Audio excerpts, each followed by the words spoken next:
লালমনিরহাটের হাতীবান্ধা সীমান্তে আওয়ামী লীগ নেতার বিরুদ্ধে হিন্দু সম্প্রদায়ের মধ্যে গুজব ছড়িয়ে সীমান্তে জড়ো করার অভিযোগ উঠেছে।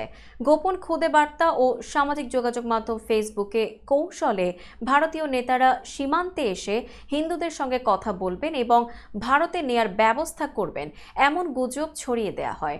শুক্রবার বিকেলে হাতীবান্ধা উপজেলার গোতামারি ইউনিয়নের উত্তর গোতামারি সীমান্তে শত শত হিন্দু ধর্মাবলম্বীরা বিভিন্ন এলাকা থেকে ছুটে আসেন।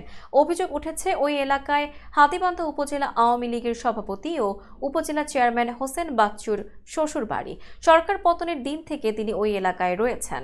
বাংলাদেশে হিন্দু সম্প্রদায় নির্যাতনের শিকার হচ্ছে এমন খবর ভারতীয় মিডিয়ার নজরে নিয়ে আসার কৌশল হিসেবে তিনি গুজব ছড়িয়ে সীমান্তে হিন্দু সম্প্রদায়ের লোকজনকে জড়ো করেছেন।